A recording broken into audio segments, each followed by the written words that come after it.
Welcome, everybody. This is the Center for Global Justice, and we have a very special guest today who will be talking about Mexico and the US. Laura Carlsen is director of MIRA, Feminists and Democracies. She has an interdisciplinary bachelor's in women's studies and a master in Latin American studies from Stanford University. A dual Mexican-US citizen, she works as an international relations analyst. She is a journalist, she is a researcher and consultant on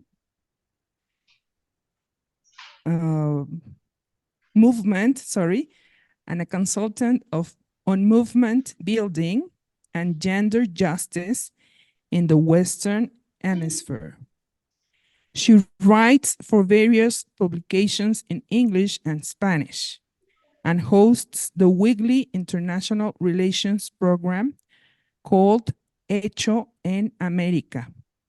She currently works with Just Associates in addition to her longtime commitment to MIRA, formerly the Americas program. So let's welcome her.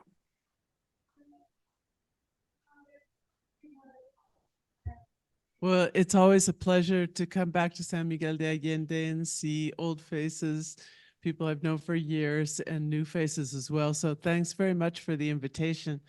I should say that many of you know me as the Americas program.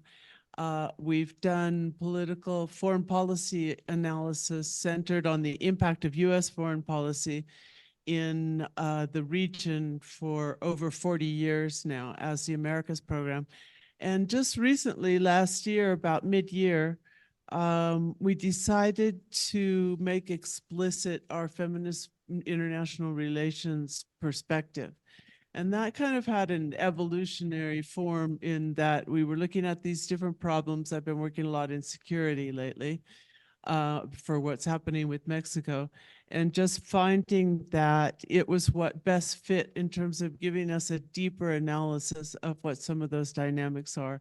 And it was also the most inclusive in terms of having a vision of a democracy that that included obviously equal rights for women, for sexual diversities, and a number of key concepts like anti-militarism that we think are really more necessary than ever today. So that's how it went from being the Americas program to MIRA, Feminisms and Democracies. Now, the relationship between the United States and Mexico is strained, probably more strained than it appears on the surface because they don't really want to admit that publicly. But there are a number of points of friction, and we really expect those to become greater as the elections near. Most of it is really because of the US elections. I'm sure many of you remember when Trump first ran for president, Mexico became a huge issue in the elections. Mexico was really the fault of most of the US problems, and it became united with immigration, which was supposedly out of control. You know, according to the Trump and the Republican narrative, it became the whipping boy for the 2016 elections. And that was very disturbing, of course, for us to see, because when that happens,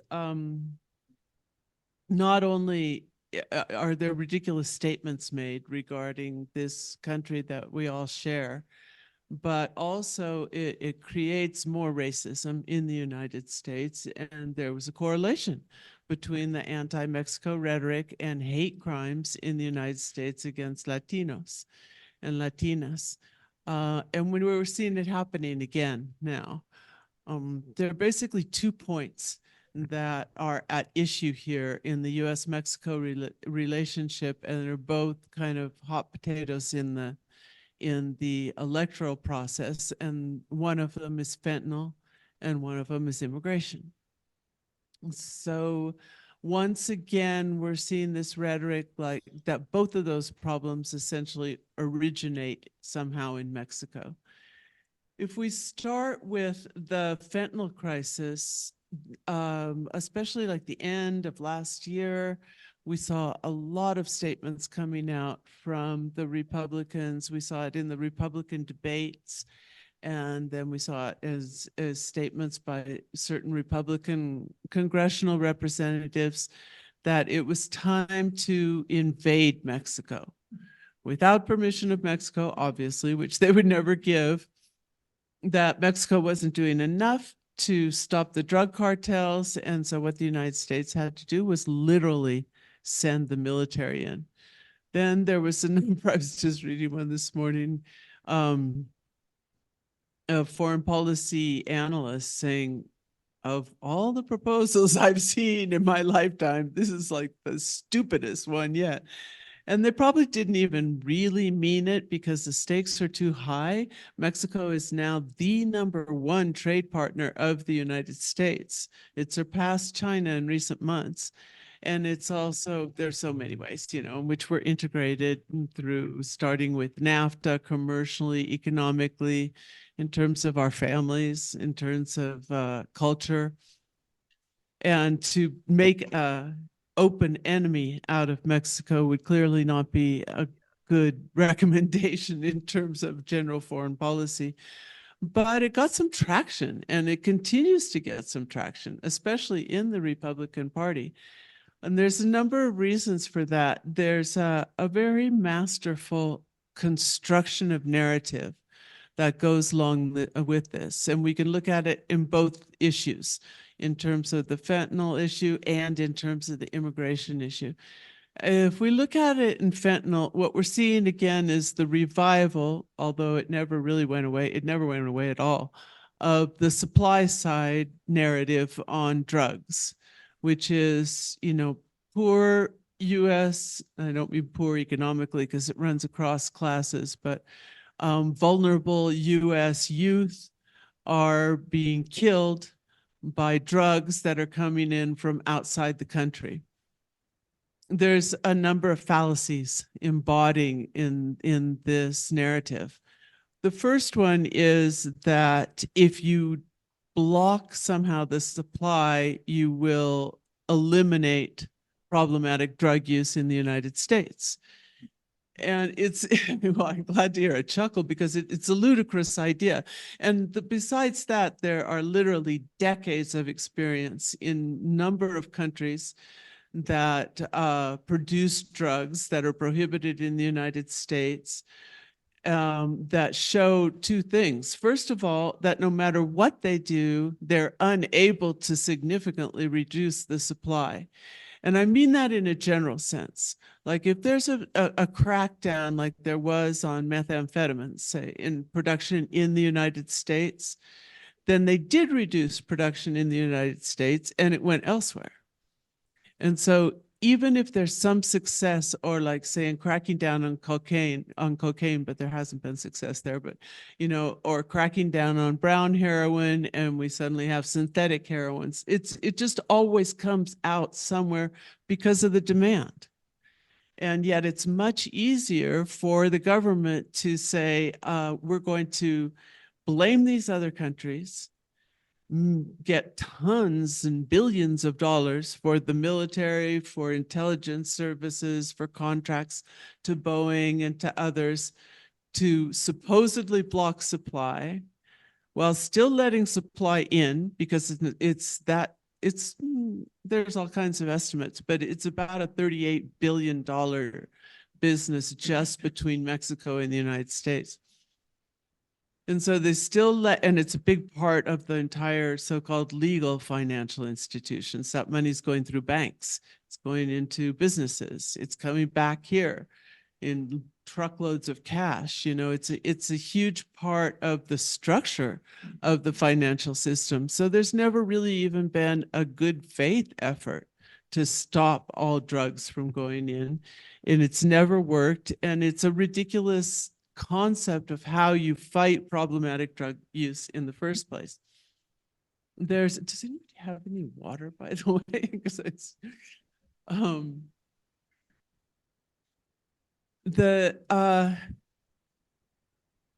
it's been really unfortunate to see this. There's now, in fact, there was even a bill introduced in Congress, the authorization for use of military force to empower the military to invade Mexico without Mexico's permission, which it would always obviously never give. And who was it? Crenshaw, I think. Dan Crenshaw was supporting it and said, we have to start treating the cartels like ISIS, and we have to show Mexico who's boss. You know, there's a very macho strain to this whole concept as well. In the DEA, the director, Ann Milgram, was at a hearing for Congress, and she said that there are two more Mexican cartels that are responsible for the fentanyl crisis. She did not mention the responsibility of domestic opioids in causing the addictions and building, you know, this market for opioids. She did not mention the thousands and thousands of US dealers who are getting the drug around and who are really making the money, because you make a lot more on retail sales than you do on wholesale sales. And she baselessly claimed that the US sales are carried out by Mexicans. And of course, she didn't mention demand at all, because that's just not what they do.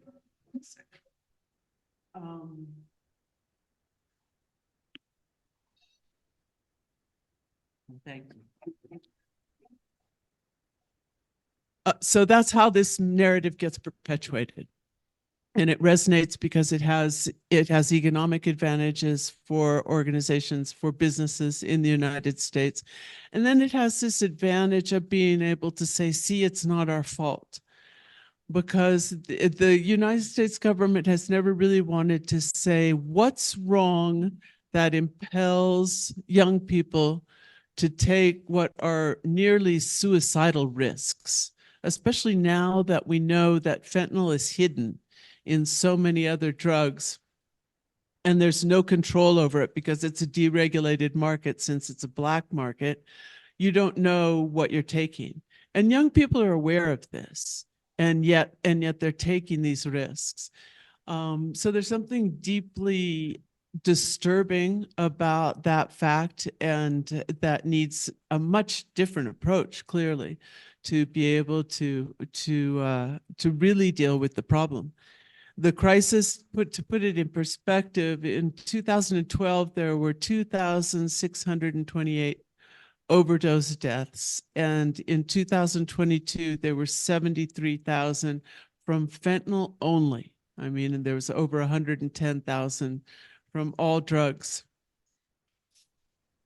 It's true that fentanyl is produced in Mexico. The Mexican president has says it's not, and his argument is that it actually comes in, and that all they do in Mexico is press it into pills, or kind of change the format of it, or I don't know if you can call it the format, but the form.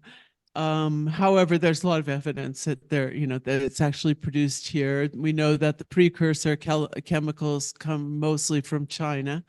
But so there's fentanyl coming in the United States from Mexico. There's fentanyl coming in the United States directly from China. There's fentanyl produced, illegal fentanyl produced in the United States, which I don't want to talk about at all. And it's beginning to come in from some other countries as well. The DEA knows all this, and yet they've decided to go this route of blaming Mexico for the entire crisis. As long as there's just this demand, it's very clear that it will continue to be fentanyl. But this has caused a huge flurry of diplomatic meetings and visits from especially National Security Advisor Elizabeth Sherwood Randall, from the Secretary of State, from the Secretary of Defense, from most of the cabinet at one moment or another, and it's become quite linked to the immigration issue as well. The FBI just said in a hearing 3 days ago, complained that Mexico is not doing enough. We have a good relationship, but they need to be doing more. And once again, the log in your own eye. There's no criticism whatsoever about what is being done or not being done within the borders of the United States when they talk about these things. He called the cooperation uneven. There's been a tremendous amount of pressure on Mexico, and the Mexican president has it's not helpful that he's denying that there's some production. Okay, muy bien. But but it's not helpful at all. And I think he probably privately admits that there's some production, but he's also correct in saying you have a problem, and there's also correct in saying that there's very little, it's on the rise, but that there's very little consumption here in Mexico.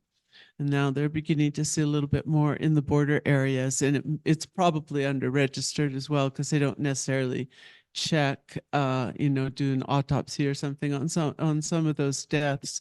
But still, comparatively, it's clear where the market is.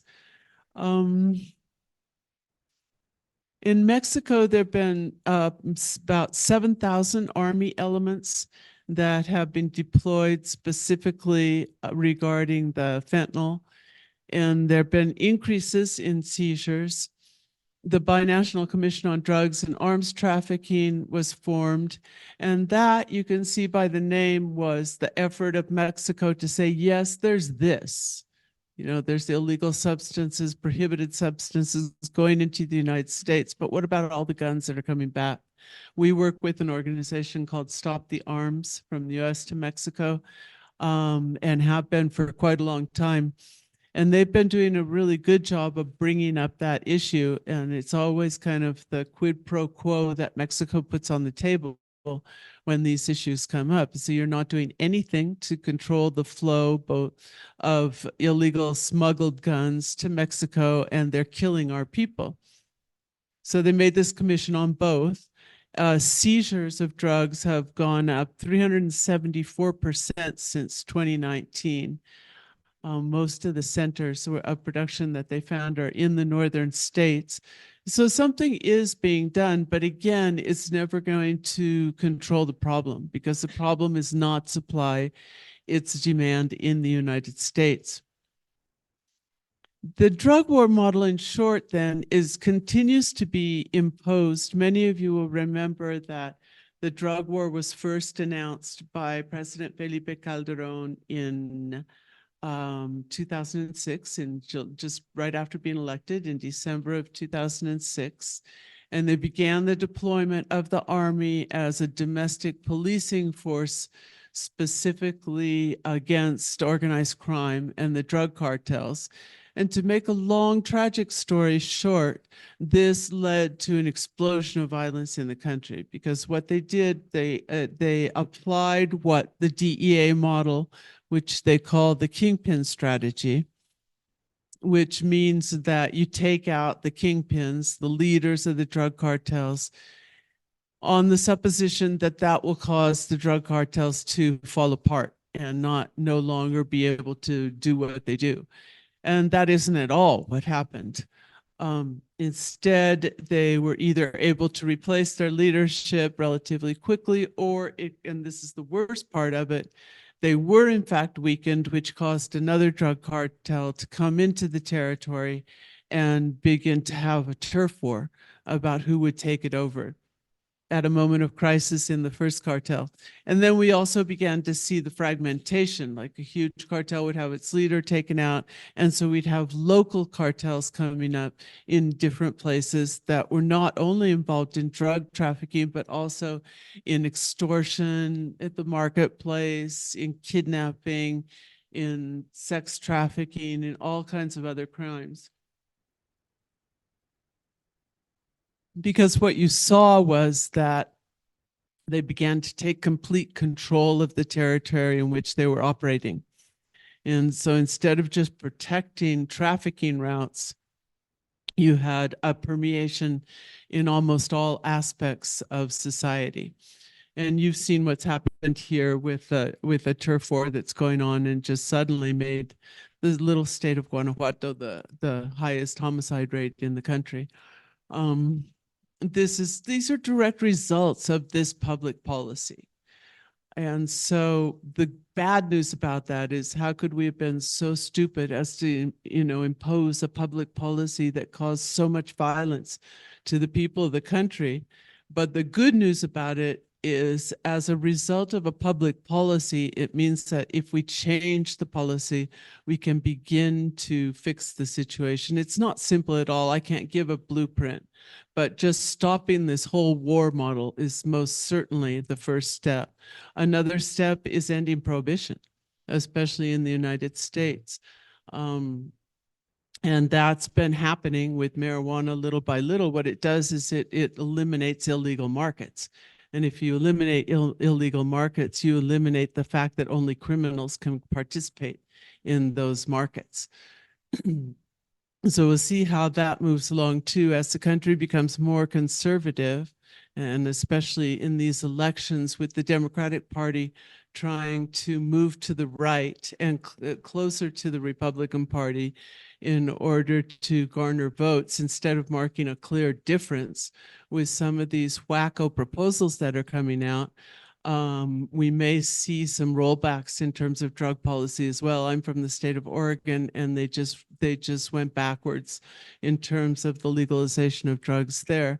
And it was based a lot on there was a lot of propaganda and a lot of misreading of the real situation on what happened since they legalized. Plus, it was kind of cross-cut statistically by the pandemic, which complicated a true idea of what the results would do, and pressure just built up.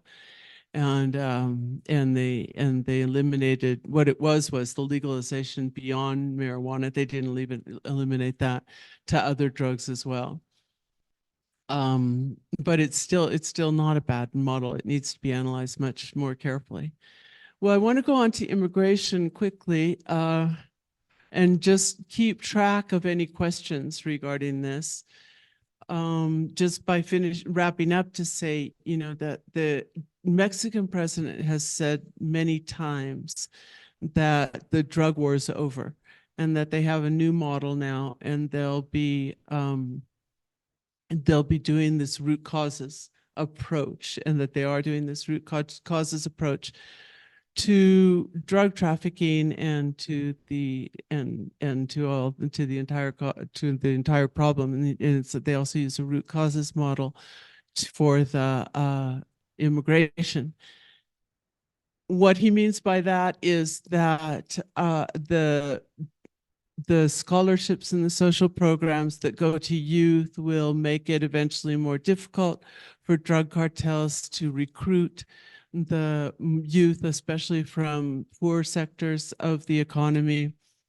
That when people have a horizon for the future, they're not as likely to get involved. They're trying now to put more into both countries, and actually this is one of the good things, are trying now to put more into the financial side of it, like greater funding for some of those efforts on money laundering. And that could be a very positive route to take, but it's kind of questionable how far they'll take it, because as I mentioned before, a lot of the major banks will be found to be knowingly involved in laundering and in trafficking, and because they want the cash, it's really part of their business model. But we'll see if that can be pushed as an option. But so far, the National Guard is all in on this. There has been no rollback of military involvement here in Mexico, despite the promise that there would be a change in the model. They're still carrying out a kingpin strategy and taking out the heads. And I could go deeper into that, but basically the problem, in addition to the fact that it detonates violence in the area where they actually take the person out and destabilizes the cartels, which leads to violence, in addition to that, and in addition to the fact that it doesn't work at all, um, it's just questionable how it's done. A lot of times what they'll do is they'll have informants, DEA informants, and they will go into a drug cartel and and then they get somebody, and that somebody is then used as an informant to try to get somebody higher up. It's like the little fish and the big fish strategy, they call it. But oftentimes, the person that they get and then let go as a protected witness is actually worse than the person that they're trying to get. It's a very selective game as well. And it's a very selective game because it's a hypocritical game. They really do not want to end illegal drug trafficking in the world. And so I remember interviewing once an investigator, a researcher in Mexico who works a lot on the army. And he said, yeah, well, why do you think they call it the Drug Enforcement Administration? They're administering the drug part, and they'll say, okay, now we're going to favor Sinaloa because it's more in our interest. And now we're going to, try to really get rid of the Zetas because we can't stand them, but these guys are okay. I mean, that happens all the time. It's impossible to sort of find the smoking gun regarding how those strategic decisions are made. But if you look, you can't almost avoid coming to that conclusion, because no government agency, as inept as many of them are, could be so inept as the DEA to have the kinds of results that it's showing if it were actually trying to do its job. It's just like impossible, So that's where we are on that. And it'll continue to come up in the US elections, and it will continue to be a narrative of Mexico is killing our kids, which is almost literally what they're saying. That will continue to feed into the racism that will allow them to use the immigration hysteria as a wedge issue in the elections as well. So anything that anybody can do in any space to say, hey, this is not the way it is. Mexico is not responsible for this. We have to deal with this in a harm reduction, in a health model. We have to deal with this problem as our problem. We have to devote ourselves to looking at what we can do within our own borders to solve this problem. Kids are dying, and it's tragic. But by putting the blame on Mexico, the only thing that they're doing is diverting attention from anything that could actually possibly work. Immigration's a little bit the same in a lot of ways. What we've seen, unfortunately, we've had a number of discussions about this with people from the United States and Mexico. There's a weekly call in which people report in what are they seeing in Mexico, what are they seeing in the United States in terms of the migrants coming in. And so the Democratic Party, instead of saying, number one, there really is not a migrant crisis. There have been, numbers are not at historic highs. They're high, but they're not historic highs. A number of them, like up to a quarter, according to the last study, showed that those border crossings and apprehensions at the border are a quarter are just people coming back. So it's not huge, so that's significant reduction in the number of people that are actually coming in. And the big difference is these people are coming in legally. If you come in with an asylum petition, and you have a right to a hearing, this is actually the first time in history when people are coming in that are actually registered, because so many are requesting asylum rather than just crossing the border. You'll hear that they're illegals, but this is an internationally recognized legal process. So instead, though, Joe Biden has decided to move toward the Republican Party on the immigration issue, and by the rhetoric of the border crisis, the immigration crisis, the threat to national security from the southern border, and try to be more anti-immigrant than the Republicans. in the sense that his funding bill for the Ukraine and Israeli wars included border security as a means to get Republican votes. And so if you look at that bill, what you see is there's a couple things that are actually good in terms of another approach within that bill, like funding asylum hearings. But a lot of it is border security and crackdowns and militarization and the whole thing. He's not the first Democrat to come in on this side of the immigration issue, even though there have been attempts and there's been discourse on having a new approach to the broken immigration system, that we have to figure out how we can have more people coming in with legal pathways. We have to figure out how we can understand the humanitarian and human rights aspects of this. There's been a lot of talk about that, but there's never been the adoption or even a serious proposal for, except for from civil society, for how that new model would look. So now we have basically just one proposal on immigration, which is crackdown, coming from both the parties. And even though his bill did not pass, you can see in the State of the Union that he touted this tough on immigration line and said, how is it possible that the Republicans didn't go for it if basically what I'm giving them is everything that they wanted? And he was in a lot of ways, but they didn't go for it because they didn't want to give Biden a win at a time when the elections were heating up. I mean, frankly, not funding the Ukrainian and the Israeli wars was definitely not the worst thing that could happen to us when that bill went down. But it was somewhat of a defeat for Biden, which is what the Republicans wanted. He also, let me just let the helicopter go by.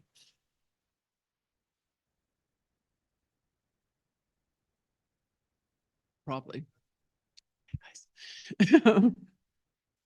He also reiterated Tuesday something that he said in that State of the Union, which is that he was going to see if he could have, or if he does have, the sole power to close the southern border, should the need be. And this is just a major threat for Mexico. And he probably does have the power because presidents has done it before. Nixon did it for the drug war as well. And even if you close the border for a few hours, which we have seen been happening, it's been happening lately for various reasons, to punish Mexico or for something administrative, it causes utter chaos. It's literally the most integrated area in the entire world in terms of what goes back and forth, the trade, everything. And Mexico is highly susceptible to this particular threat. And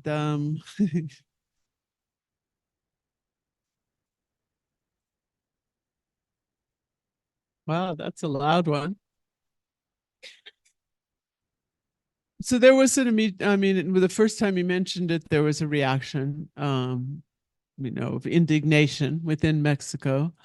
It's probably not a threat that you could actually use, because the thing is that when the border closes, even if it's a question of hours, the U.S. importers begin to scream immediately, because it's not just Mexico that's hurt. Even putting the tariffs on was probably not that viable of a threat, but it worked.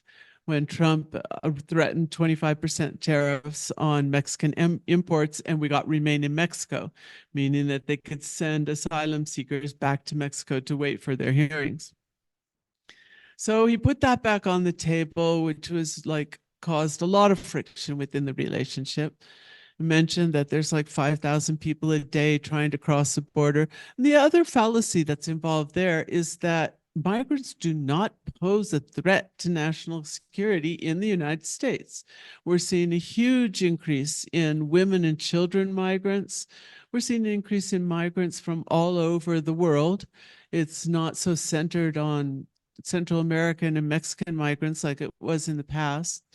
We know all the studies show that they are far less likely to be involved in violent crimes than native U.S. citizens. And yet they pull out these cases like they're doing now with a woman, a young woman who was killed, which is really outrageous, and it's insulting as a woman who works against violence against women as well, because they're utilizing the feminicide of this woman for a political point that criminalizes and satanizes all Mexicans, essentially, when there are millions of cases out there that nobody's paying any attention to whatsoever. Here, most of those cases are unsolved. So there's been a spate of visits to the border. There was one day in February when both presidents went down to different points on the border to try to show who could look toughest on contention of migratory flows. Now, we probably don't need to or have time to really go into why people are migrating, but I'm sure you have a pretty good idea. You know, it's just not like, oh, let's go to the United States and receive benefits, which they don't receive anyway, but because where they're coming from has become unlivable, essentially. There's still many, many Mexican people who are migrating to the United States, either because of violence or because of poverty or both.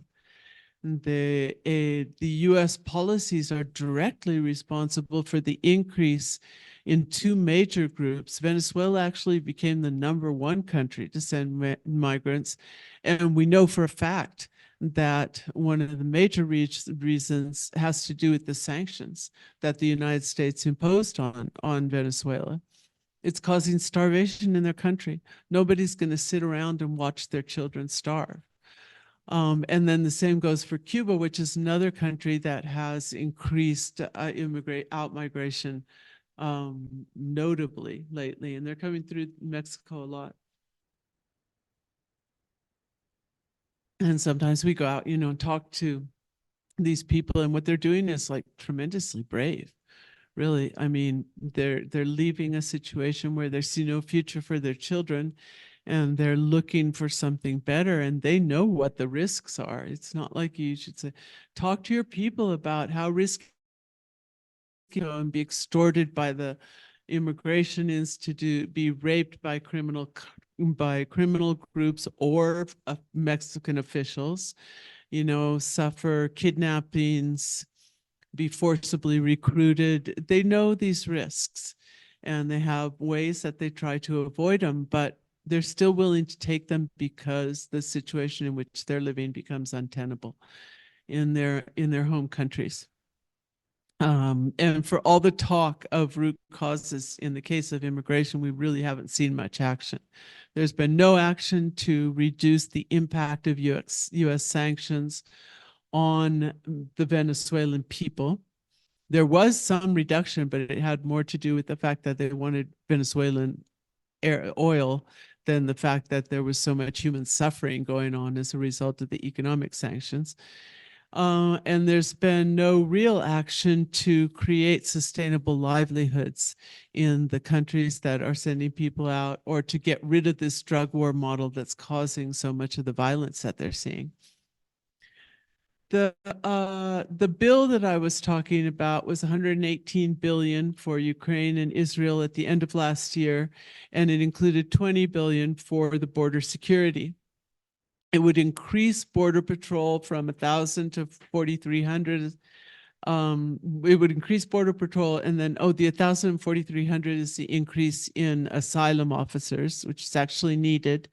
It would increase detention when Joe Biden actually promised that they would begin to end migrant detention, but this bill would increase money for detention. Expedite work permits is a positive aspect of it. And then it included this thing about emergency authority to shut down the border when it becomes overwhelmed. And if given that authority, I would use it the day it was signed into law.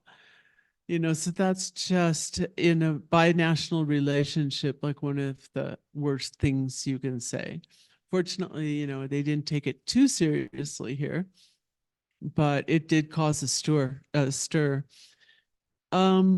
Then on the other side, of course, we have Donald Trump, and we've already seen that rhetoric begin, this highly incendiary anti-immigrant rhetoric about migrant crime, and a lot of lies included in it, a lot of fear mongering, a lot of hate mongering. And I can't help but thinking that that's going to become worse as we see these elections proceed.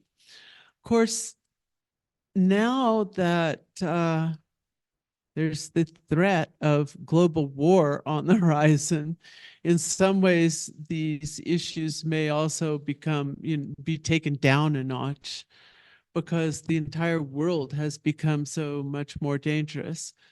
But what happens sometimes psychologically is that when,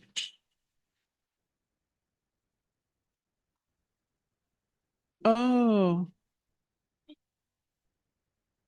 are you okay? Okay.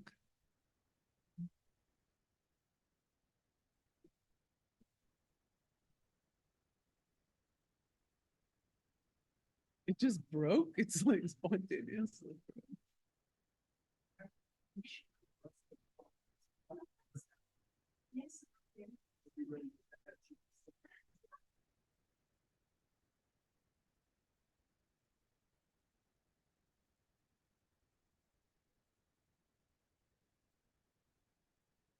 Yeah, yeah.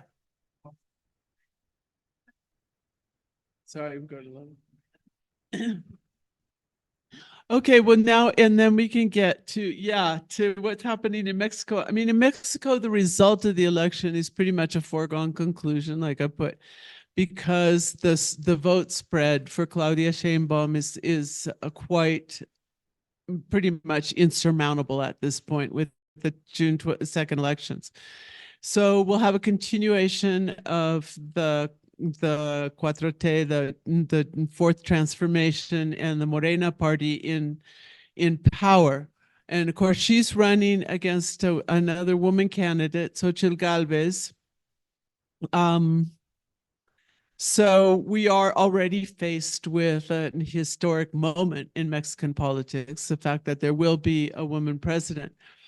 Now, if the March 8th International Women's Day march in Mexico City and throughout the country, I think they were pretty clear about how most women and organized women groups are feeling about this, in the sense that having a woman president is no guarantee of women's rights. So this was a march of almost 200,000 people, almost all women, and you didn't see any propaganda, electoral propaganda. In fact, what the signs were saying is women candidates were being killed every day. What are you going to do about it? Putting the same challenges to whichever one became president. Of course, there are going to be a lot of feminists that are going to vote and feel one way or another. And actually, within women's organizations, they're pretty divided because there's been a lot of disappointment in the Lopez Obrador administration, the way he talks about women's rights and feminists and dismisses them, says, I'm not a feminist, I'm a humanist, or blames all protesters about feminists, particularly on the issue of femicides, as being part of the right wing. So there's a lot of anger actually amongst women's organizations, and you're finding some of them that they're willing to forget.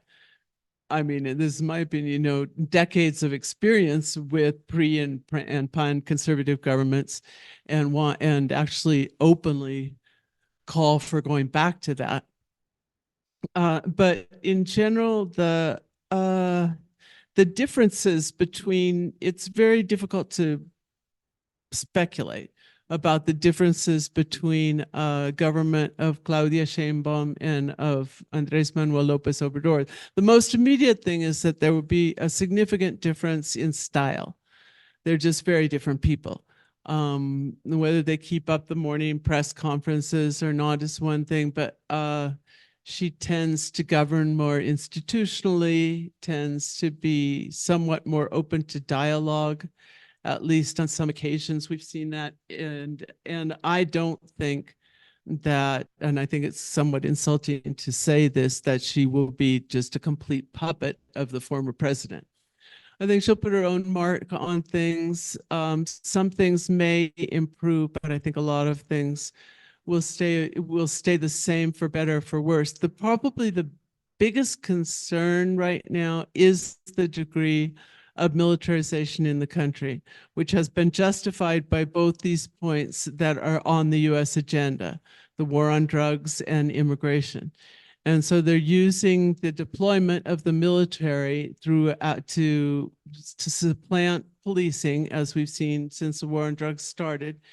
But also I don't have the figures with me here, but the National Guard, in terms of detentions last year, there were probably more than 5 times as many detentions of migrants as there were of criminals. And these are really national security priorities of the United States, not of Mexico. And we're likely to see that continue. And then, of course, there's a whole issue of the role that the armed forces have been given in general within Mexican society, because we're seeing that not only have they taken over policing, between the National Guard is really mostly military. I'm sure most people know that. Now they actually want to formally make it part of the Secretary of Defense. It was supposed to be a civilian corps, but it never has been. And so the military has been given control of almost all, I think, the ports. It's been given control of the airport, the new airport. It's in charge of the major infrastructure projects throughout the country. I mean, we've never seen a period in Mexican history where the military had so much involvement in the economic activities and activities that go far beyond its constitutional mandate of defending the country from a foreign force. In fact, it doesn't even have any work in that area. And now it's involved in all these other areas. I think there's an inherent risk, a very serious inherent risk, in giving the military so much economic, political power in addition to its firepower. I think that's going to be a big problem for Claudia Sheinbaum, and I have no idea how she's going to manage it. She hasn't really talked about it yet. We're just seeing, some of the platforms come out from the different candidates. But when you put that together, the actual power that they've been given in different areas of civil society, with the fact that this is a hyper patriarchal institution by nature, by definition. It's hierarchical, it's force over anything else, it's not a force that enters into dialogue. It's not a force that sees nuances. It's might makes right. That's a definition of what an army does: annihilate an enemy. So they're likely to have a problem with her, and she's likely to have a major problem with them. And that's one of the things I really worry about. And at the same time, the Pentagon is consistently pressuring Mexico to have more involvement. Southcom has been down here. There's a woman head of Southcom now, which again goes to show that parity is not equality or rights. And they've been pressuring and been down here numerous times now with this pretext of fentanyl and immigration to get Mexico to militarize more and to have a greater involvement in these kinds of things. So we have a clear tendency in this regard that is likely, it's already a problem and is likely to become much more of a problem. It's sometimes not that tangible, because the biggest threat of this process of militarization is really to democracy. You know, how much when you see the expansion of the armed forces, what you're seeing commensurately really is the closing of civil spaces. And the closing of civil spaces is the area in which we operate to make democracy work as people.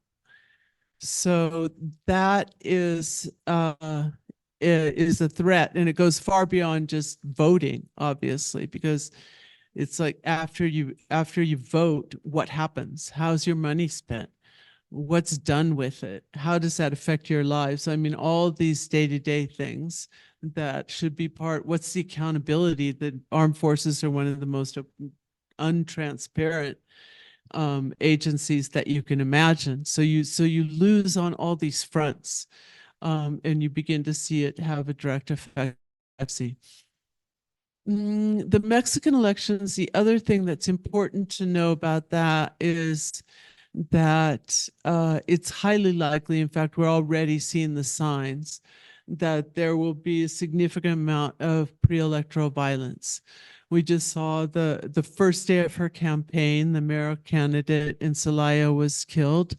And the figures, I can't remember the exact numbers, but there's already a fairly significant number of candidates or people in some way connected to campaigns and elections who've been murdered, mostly in in the states and in local elections, on the local elections level, which means they don't even get all that much attention. But of course, what it indicates, and is another thing that the federal government and the president in particular has been unwilling to talk about really, is the degree of local control that the criminal organizations have. And so if they can't get somebody to negotiate with them to maintain that control, then they'll just eliminate them. And that's basically the root, in the most simplistic terms, of a lot of what this pre-electoral violence looks like. We've seen it in other years. That's a reason too why I think it's going to increase in this year, because we've tracked it in other elections. And every year since the drug war started, with this dynamic of territorial control, we've seen the amount of electoral violence go up. We saw it for other reasons before then as well, but it has been increasing. So that's a real red flag that has to do with the elections. I think, let me just see. I mean, I think we can probably, oh, I just wanted to mention one thing since we're talking about US Mexico relations, and this happened just recently, and that's Ecuador. Because as everyone knows by now, the Ecuadorian government had the brilliant idea of attacking the Mexican embassy in Quito in order to release a person who'd been granted asylum there as a political prisoner. This is or persecution. So this is a former, Jorge Glass is a former vice president under the Rafael Correa government, and there's a huge battle, political riff, between the conservative government now and the Correa government in the past, because they'll be going up into elections in February of next year. So they decided, he was accused basically of misuse of funds that came in after the earthquake. And we've seen, of course, in Latin America with the progressive governments, that one of the most common responses of the right wing is what they call lawfare, which means the use of the law, sometimes obscure laws, sometimes strange interpretations of existing laws, to persecute and try to eliminate from electoral processes members of more progressive parties. So without getting into the details of his case, there's a principle in international law that the embassies cannot be violated, that they're literally Mexican territory. If it's a Mexican embassy within Ecuador, that's Mexican territory, the embassy itself.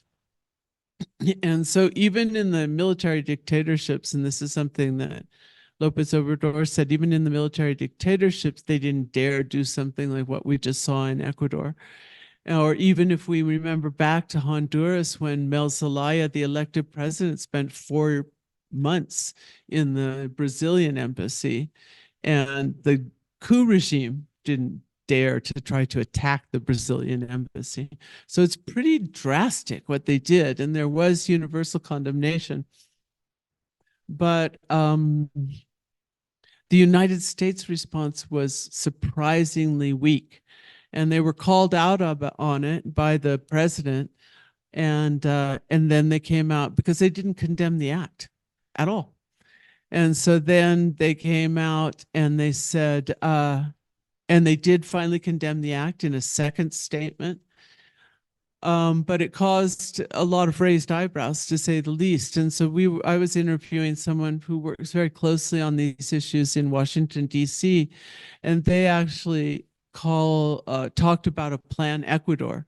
And they said, well, the United States has significant interest in, now that the violence has exploded in Ecuador, in implementing another war on drugs kind of model, war on terror kind of model in Ecuador, which would involve this higher degree of military cooperation and involvement, and in the same model as Plan Colombia and Plan Mexico. So they think that they really didn't respond because U.S. interests. U.S. does not want to see anyone associated with the progressive government, left-wing government of the past come back into power in Ecuador. And so their response was very weak to criticize what the conservative government did. And it wasn't until they realized that Ecuador was isolated in almost every other country in the world was condemning this that they finally felt, obligated to say something. This also caused friction in the U.S.-Mexico relationship because it was so clear what was going on.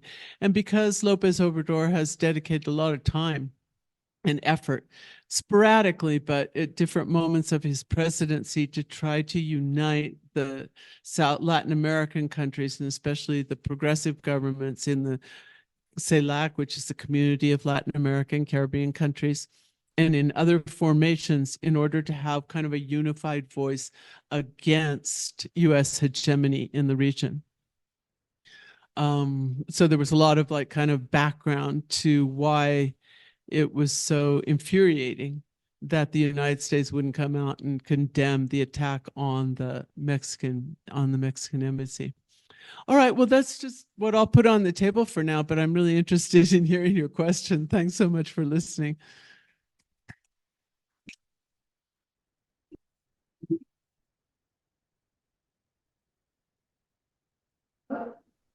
Yeah. Hello? Oh. All right, I have just a couple of comments, and I really enjoyed what you had to say.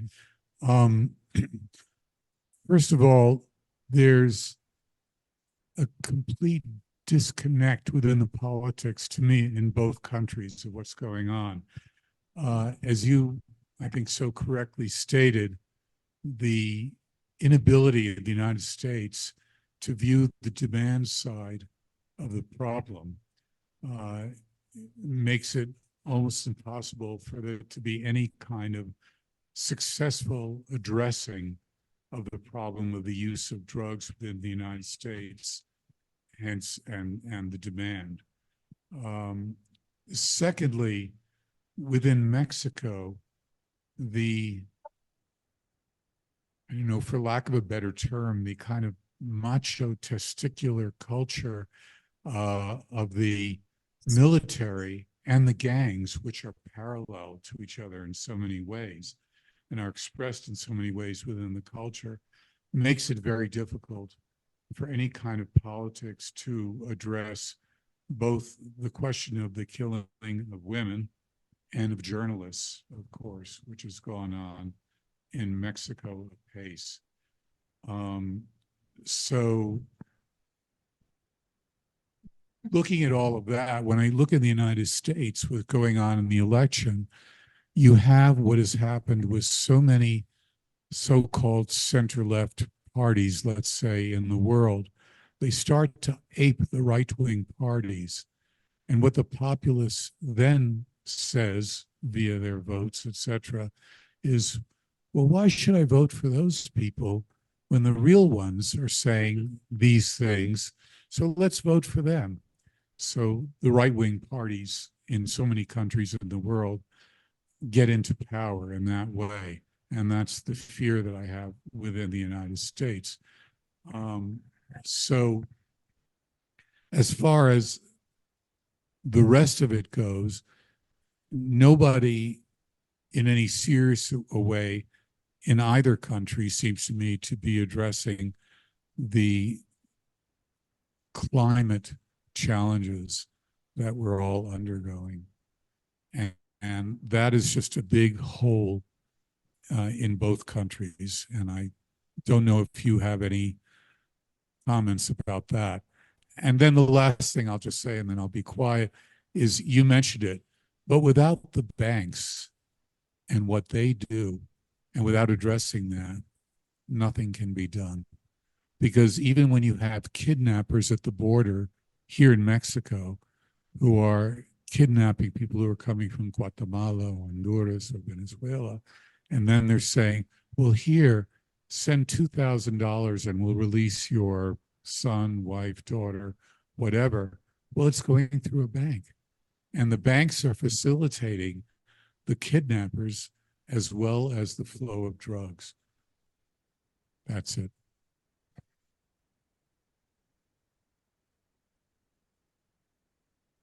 If you didn't want to address that, I have something to say too. I feel incredibly embarrassed that right now this country is about to elect a Nobel Prize winning scientist, or she's the leading candidate, and the leading candidate in the US is Trump. Also, I'm concerned about, sending more people to the border to monitor it. Well, they're all being paid off. Otherwise, the drugs couldn't get across the border. But the main thing I wanted to say is that I feel a real strong comparison, a similarity between what Israel is doing and what the U.S. is doing in terms of supply rather than demand.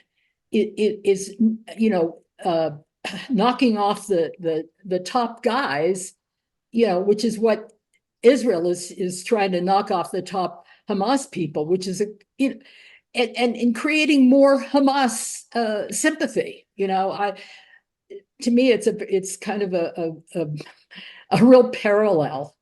And the supply situation is really what we should be addressing. It's outrageous. The fentanyl, incredible what's happening in the US. I mean,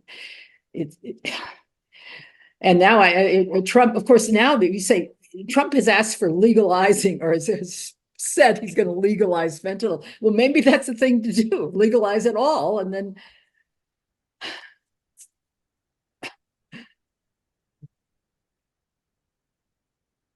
I mean, does that make any sense?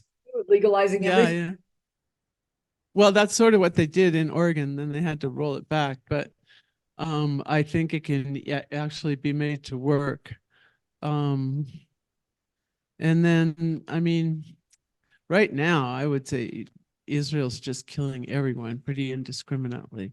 But well, they claim they're killing us. I mean, that's what that's why when they were in Iran, all of that. I mean, it's they think it's really a scary situation. You just get the ones who are 12 years old in Gaza now, they're going to be at 14, they're going to be Hamas. I mean, it's I think. Well, yeah, and that's where I think a lot of the feminist theory comes into, the way that you generate more violence with violence, and the way that you create these kinds of cycles. Let's see, just to address quickly the climate issue. It's appalling that it's so much of a non-issue, you know, within this. And the same can be true of immigration in Mexico, which I forgot to mention, you know, while it's like the issue in the United States in the campaigns, nobody wants to talk about it in Mexico, despite all the suffering that goes on. But on climate, we already know, and this is something that's happened with progressive governments in other countries in the region, that that they have a development model that continues to be based on extractivism. And as long as you have that kind of a model, you're going to be contributing to climate change. You're going to be contributing to local conflict and to planetary destruction, and also to stripping away land and territory of indigenous and rural communities. When we look at the major projects in the what's been put into fortifying Pemex and the refineries and Tren Maya and even some of the Sembrando Vida, we're still looking at a very extractivist model. There have been some things like controlling mining a little bit that try to move at least cut out some of the excesses that were the privileges given to extractivist corporations and businesses. But in general, yeah, it's the same model. And in the United States, there was a time, I seem to remember, when Joe Biden talked about climate change, but that apparently passed, and we only see an occasional, you know, rhetorical mention. So that's really bad news for everybody.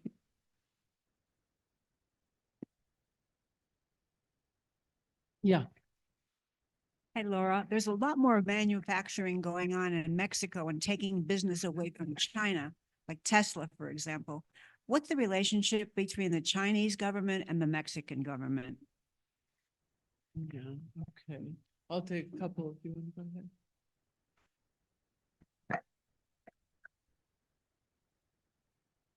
Yes, well, I have a sort of double-barreled two questions.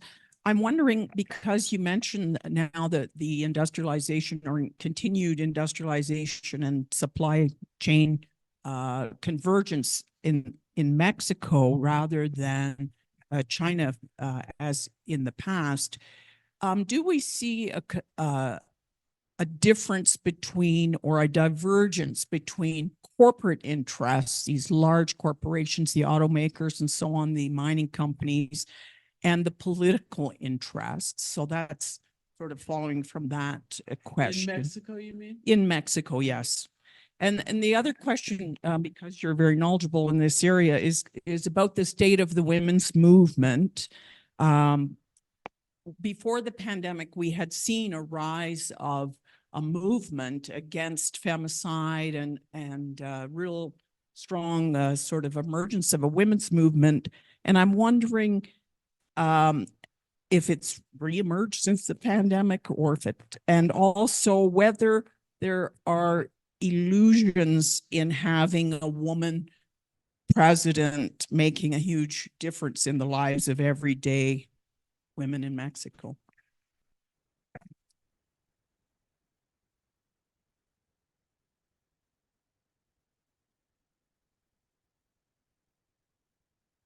Laura, you said that the United States wants Mexico to militarize more. Is that just so there would be a clear entity for the United States to influence and deal with?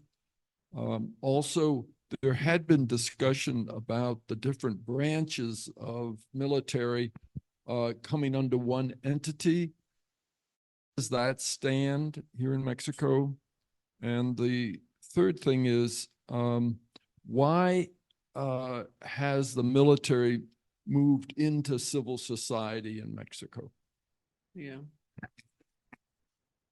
Okay. Well, the first question had to do with moving production back into Mexico from Asia, and it's something that they call nearshoring, which means you're outshoring production, but then you're bringing it back closer, geographically closer to where your market is. And there have always been certain advantages to that, because just in transportation costs, and as the world grows more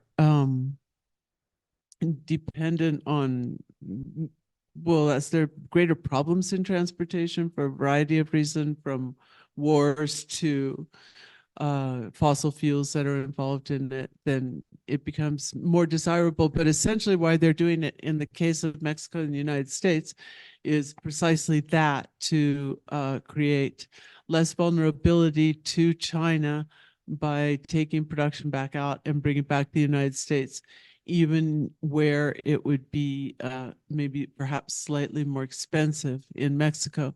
So yeah, that seems to be happening. The Mexican government's attitude toward that has been to welcome it. In fact, you'll hear there actually have been some proposals that are very close to the Americas agreement, the of Latin America, you know, like when they wanted to have a continent-wide NAFTA, which is strange to hear from a progressive president like Lopez Obrador. He's playing it. He realizes that it could be economically beneficial to Mexico, but at the same time, he has been careful to say we are not going to jeopardize or shut off relations with China. We believe that we should be somewhat in, he doesn't say it like this. I was going to say somewhat diversified, but he just says, you know, you're not going to tell us that we cannot deal with China. And so I don't have this exact statistics on the evolution. I know that there has been production coming back from Mexico, and there's more US production, obviously, in certain areas, such as the auto industry. And I'm not sure what the tendency has been lately, but you know, there's a lot of Chinese investment in Mexico, and the government has been encouraged. And they basically have a positive relationship, and has been, at least in terms of the discourse, you know, been very clear about saying we have no obligation to cut off relations with China just because you don't like them, you know, to the U.S. government. But yeah, there's a lot of people, fortunately, who are working in depth on the US-China relationship and know more about it. You know, they've had some studies about whether it's worse, better, or the same in terms of environmental impact, in terms of social conflict, in terms of the conditions of investment. I don't know if there's even exactly a clear consensus on this, but it continues to be, yeah, very important to Mexico. Then I think I'm going to, if you could tell me a little bit more about the divergence that you're seeing between the business part of it and the political part of it.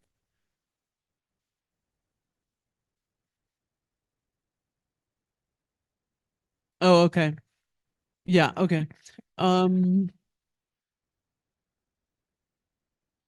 Well, there have been certainly there have been frictions, and one of the biggest ones was in the reorganization of the National Energy Commission, the Federal Energy Commission, because there were a bunch of contracts that have been given to foreign companies, some of which involved corruption, and the contracts were renegotiated, or they came into when they gave more power to the Federal Energy Commission to distribute energy and to kind of like control the sector more. They didn't exactly deprivatize it, but they took on greater control. And again, I'm not the person to go into great detail on that. So there were frictions then. Right now, there's a big case of what's happening with the prohibition of genetically modified corn and glyphosate. And so what they're saying, the United States already called it into a consultation. What would follow is the formal trade accusation, or whatever it is, you know, that they file for illegal trade actions on the part of another nation. And there's significant pressure that's coming from Bayer Monsanto directly.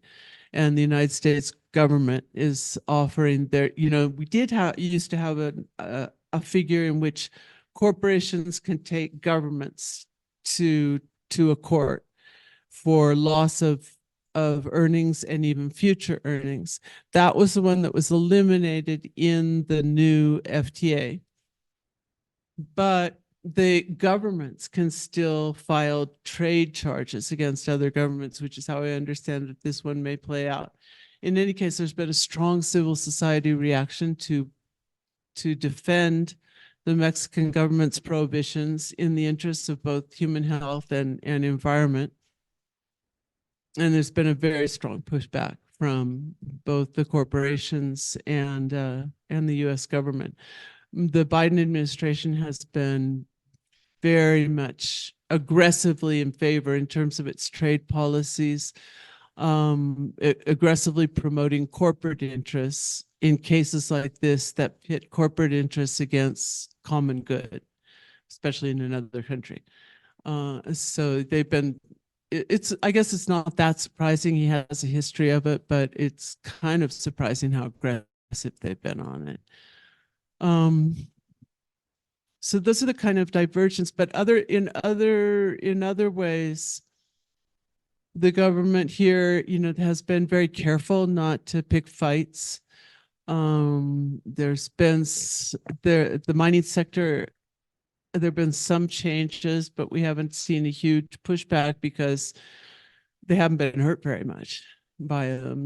There's still so many concessions across all of Mexican territory. And even if you put a moratorium on further concessions, you have like a significant percentage of the entire country that's already in the hands of mining companies. Yeah, so like the traditional model of progressive governments at loggerheads with corporations and the international financial institutes, it doesn't really play out, number one, because they're not that progressive, and number two, because they're careful not to get into those situations just because the power dynamics are so much in favor of the corporations, and the whole globalization structure has been set up to protect them. So it's very difficult. At some point, if they want to save the planet and they actually want to benefit people, there you would assume that there would be more conflicts of that type. But I think the civil society would have to be ready to back up a government in any case like that. And right now, they're really backing them up on the court case, at least. The women's movement, I like that question because we've been working on it a lot, especially taking a look at what happened on March 8th. And basically, yeah, what we found is that since the pandemic, I think this march was bigger than the huge 2020 march. And that was just days, practically just weeks before the pandemic hit Mexico. But we still didn't know. And there were over 100,000, but according to the counts now, yeah, this was like 180,000 just in downtown Mexico City. And you'd be talking about more than 1 million if you took all of Mexico into account. So yeah, what we're seeing is a very young movement. A lot of young women are getting involved.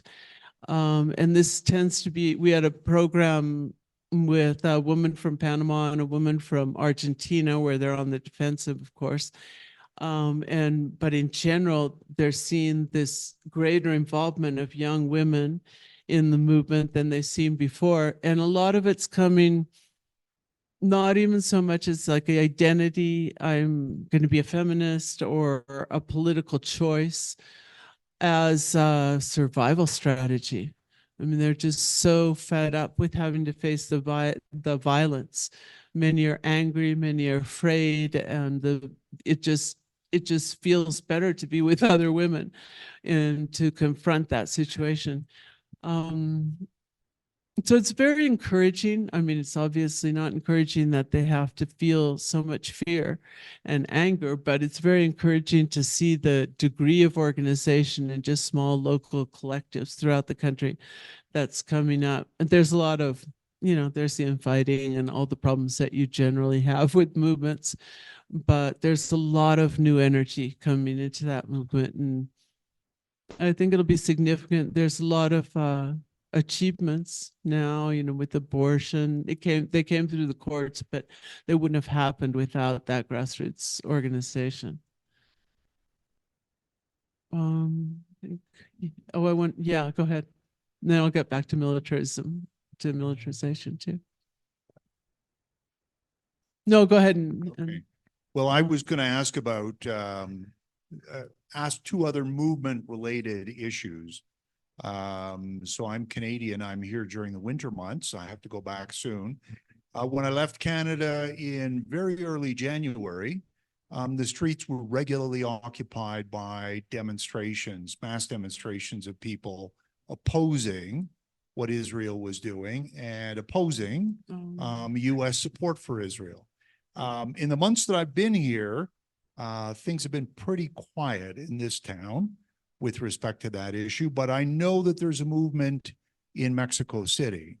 And I wondered if you could say a little bit about that, because in so many countries, not just in Western Europe, but also in the South, the pro-Palestinian movement is becoming a focal point for activists and for the radicalization of a new young generation of people. And given the way things are going at the moment, it is, of course, impossible to predict whether we're going to see a wider war, but it points to the possibility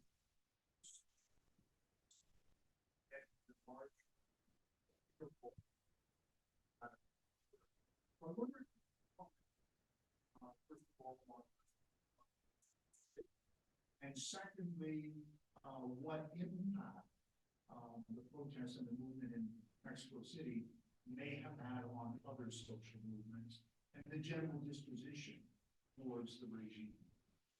And then I had a second question. In 2018, one of the most striking things about the election in Mexico was the presence of an indigenous woman candidate. And there's no counterpart to that, it seems, this year during the election. I wonder if you could say a little bit about the attitude of the indigenous organizations in Mexico. We couldn't hear what he said. We can't hear I'll him. repeat the question when Thank I you. answer it. Thank you. Yeah. I'll start there then. Okay, so the last question was that in 2018 there was a candidate from an indigenous woman candidate, Mary Chui, and that there doesn't seem to be that present. There isn't a presence in that way in this candidate. We actually, Xochitl Galvez is an indigenous woman candidate. Yeah. But she does not represent the indigenous movement in the same way at all. Yeah, I mean, so yeah, right. So no, well, I think, I mean, I don't know if if the last, communique from the Zapatistas dealt with that, but just generally they're completely disillusioned with the electoral process, not fans of the of Morena or the fourth transformation or anything. So been very involved in some of the local movements against the mega projects and trying to and dealing with a situation of really serious persecution, especially in the state of Chiapas, which has now a lot of paramilitary activity and a lot of violence. So we'll see how they begin positioning, or may just say elections is not our area of involvement. It'll never make structural change, and kind of not get involved. We'll see what happens on that one. I think yeah. Just that Hamas is Palestinians. We live with a Madison Avenue created news process. That's why everybody went hysterical as soon as the Israeli Palestinian conflict broke out around October 7th, because it was declared, oh, everybody is for Ukraine. Well, it wasn't accurate, and it was certainly diversionary. But the other thing, so Hamas is all Palestinians, is all Hamas. And the other part about that, we throughout the world have been at war for 100 years. All the wars have been about resisting, pushing back against the advancement of the communist struggle. Ostensibly, I would say. Well, evidently, that's what they're afraid of. Our owners are afraid of what is going on in the world, and that is people are struggling for liberation everywhere. It's nice. That relates to this question on Canada's protests on Palestine and what effect they're having here. The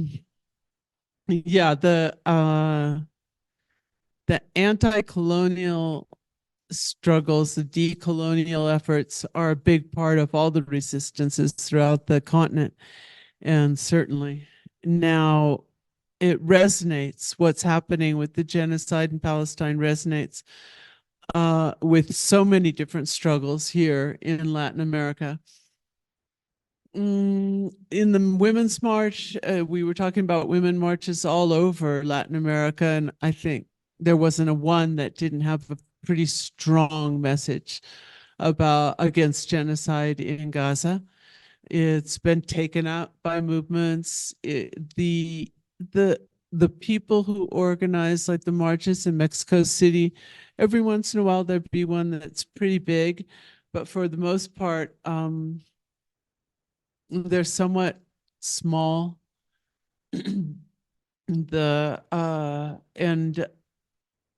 I don't know. I haven't really, except for maybe in the Women's March, I haven't really seen to what degree they may be radicalizing youth. When we were talking about it, a woman feminist from Panama was saying that back in the day, when we were all coming up as political activists, it was kind of a pillar because it was emblematic of those colonial processes and of indigenous resistance to land grabs and to marginalization. And then it kind of wasn't so much in a lot of movements. So I think we're finding it coming back to take a place. It's something that people almost immediately recognize as a just cause, people who are already organized in these movements. So yeah, I mean, I can't really tell or measure the impact. It's at least pretty consistent. They mobilize fairly frequently in Mexico City, but like I say, oftentimes kind of small. Mexico could have the government has come out with a pretty strong position. But like Mexico could have filed what they call a letter of intervention in South Africa's case against genocide in Gaza. And Colombia did that. And Mexico, as far as I know, hasn't even talked about doing that, which is a more formal way of taking a position. Again, I would not be surprised if there's some sensitivity in terms of upsetting the United States government on that issue. And so they come out discursively, fairly strongly, but we haven't seen a lot of really concrete efforts. But yeah, it's something that unfortunately I think will continue to be an issue. And then finally, the Pentagon and the military, let's see, when there's a greater military involvement in policing in Mexico, which has been happening since 2006, the end of 2006, then you have a bigger market for military equipment and supplies.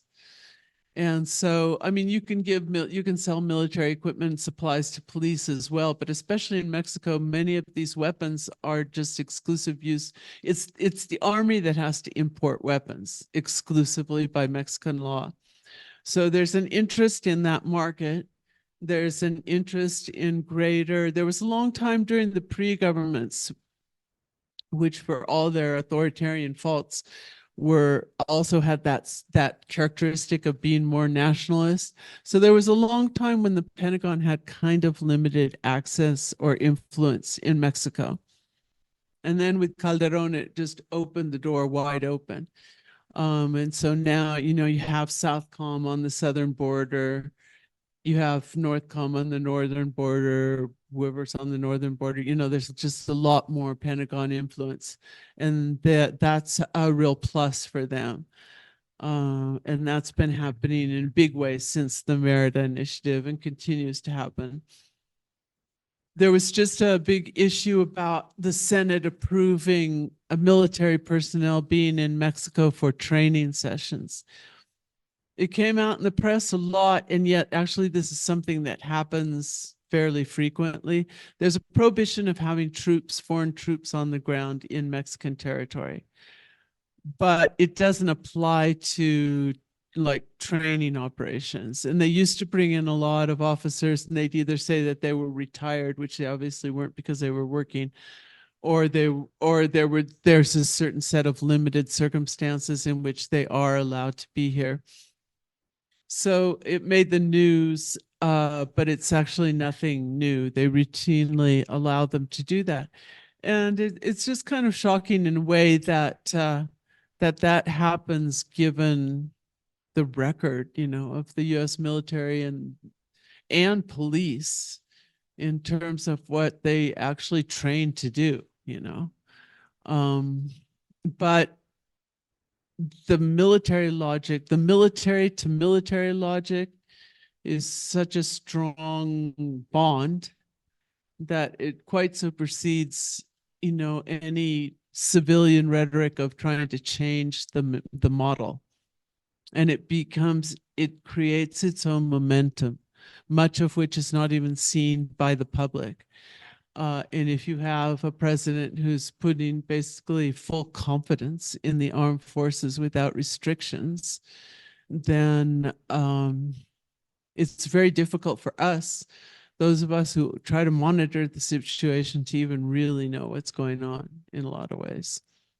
And that goes back to the point of this being one of the major kind of threats to democracy in Mexico as we move forward into what supposedly will be the second phase of the transition to democracy under the fourth transformation. Will it really be a transition to democracy? I mean, this is one red flag in that process. Susan, and then this gentleman.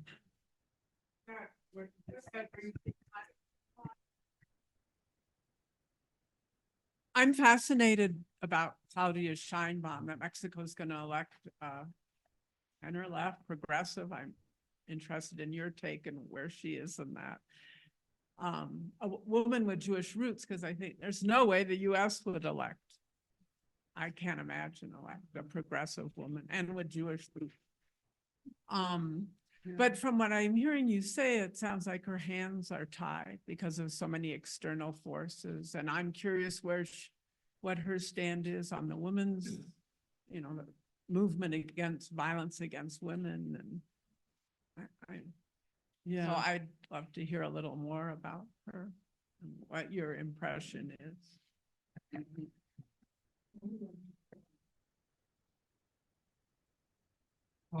I appreciate that you have this background in international relations and another background in feminist politics, because it's been my conclusion. I've been active politically since I was 19 years old in the Marine Corps opposing the Vietnam War, where we were influenced by young women from all of the colleges around Southern California at that time who came into the barracks and spoke truth to power and moved many of us, myself including, to go to jail, in military jail, and become a conscientious objector dischargee at that time. And I would also want to point out that I was the director of a coalition of over 40 social change groups in Austin, Texas for 15 years. And in Austin, we say that we are surrounded by Texas. Yeah. And that's true. But in those 40 odd organizations was feminine leadership in almost all of them. And so I see a change happening there. That patriarchy is being challenged in a new and diverse way. Yeah, those are interesting questions. Starting with Claudia Sheinbaum, I do expect things to be different. You know, I mean, we've had when there has been in some of those marches, for example, where there was more vandalism or some of the confrontations between the women's movement and the government offices, there was far more of a responsive dialogue as the head of Mexico City than this completely just discrediting attitude of the president. And so I suspect that there'll be more there. You know, I don't really know. I think, well, when I talked about the feminist march and saying that they don't expect that having a women president will automatically resolve their demands or equal rights.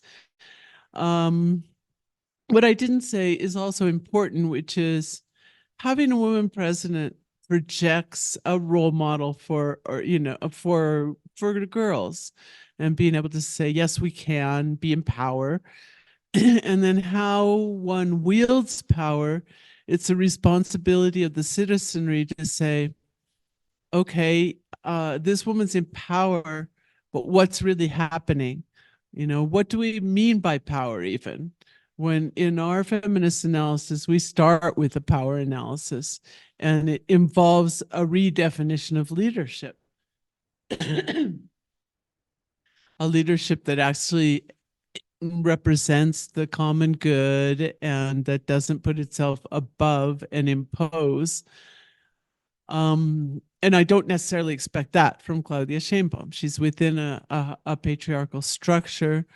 I'm not sure if I would say she has her hands tied, but anyone who's progressive and comes in, they've got severe limitations. And we've been tracking progressive governments in Honduras. Now we're waiting to see what happens to Revelo in Guatemala. We've watched the pink tide in Bolivia and Argentina from the early part of the millennium.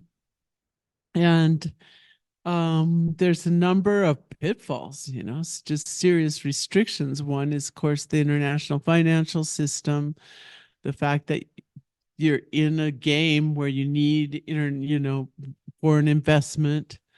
And I think that at the first, she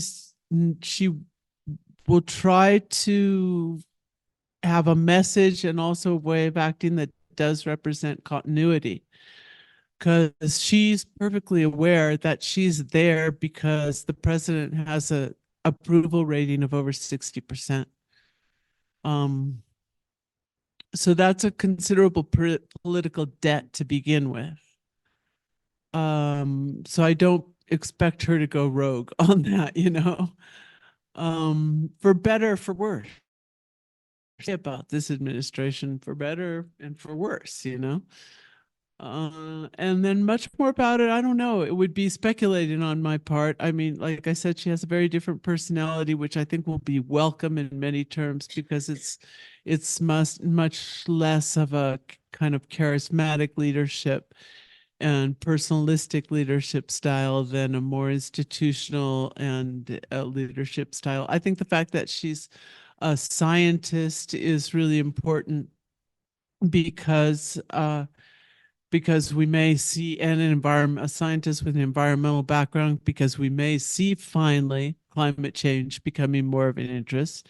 We may see finally more of an emphasis, or an emphasis at all, on a transition from fossil fuels, which we haven't seen during this administration. So those are some areas, but women's rights and environmental issues that I would expect to see a little bit more progress on. Indigenous rights, I don't know. There's such a stark polarization, and even within the movement, and such a difficult situation. Apparently, there's some support for this latest reform that's been proposed. It's not San Andres, the Accords of San Andres, but apparently there's some support among the indigenous movement for the latest reform that would grant a little bit more rights.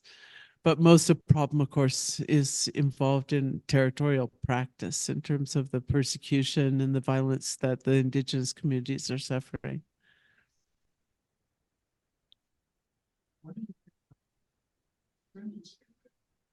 They showed a poll the other day, and Oswaldo Garcia is Morena, and he's got 39%.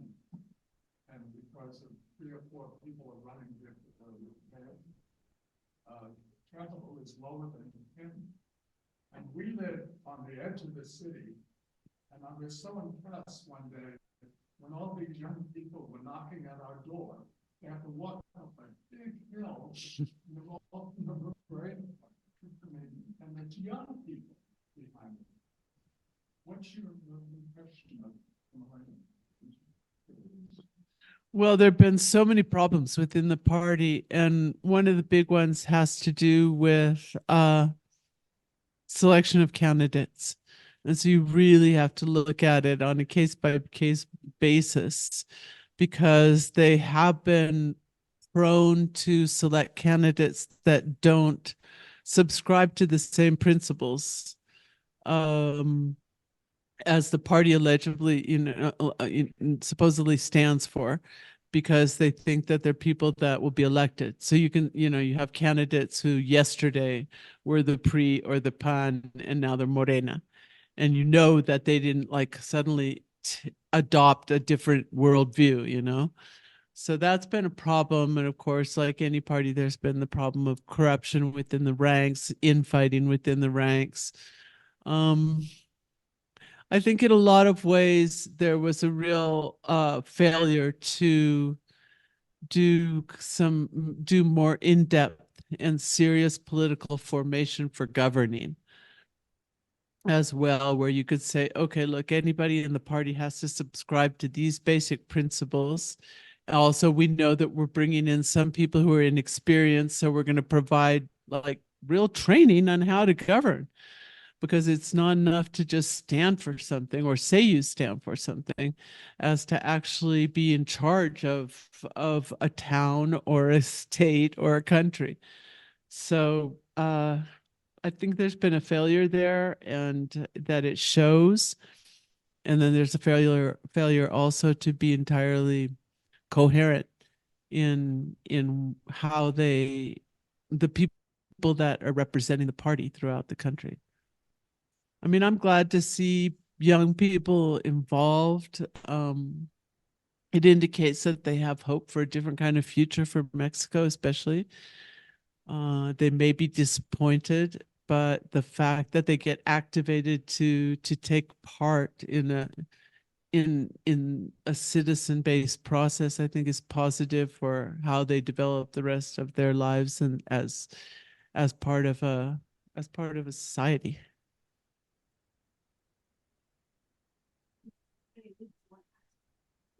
Oh yeah, I'd love to. Okay, so we just made this change, to becoming Mira and to doing the foreign policy work. We're going to be doing some really interesting things in the future. We're going to take a delegation of Latin American women up to observe the election in the United States. A little bit with the idea like it's kind of in some ways debunking this idea. So anyway, so we really need some help with this. And if you have, you can take that out. If, oh, that's something else. Oh, okay. Oh, yeah, there's another basket here. That's good. So, and if you write a check, you can write a check to, probably best to go ahead and put the Americas program, which we used to be. And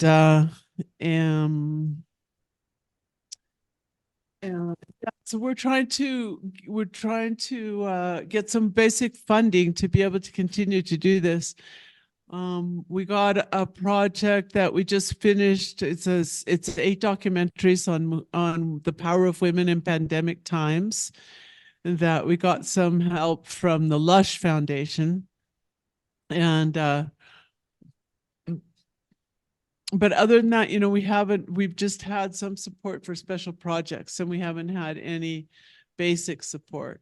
So anytime also you can go on the website, which is americas.org, and there's a donate button there that that we're using for the fundraising.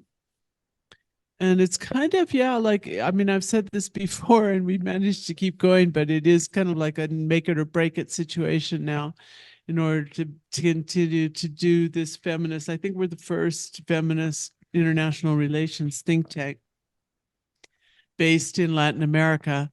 And we're still producing articles on the website in English and in Spanish. We did a one on the March 8th that I was talking about.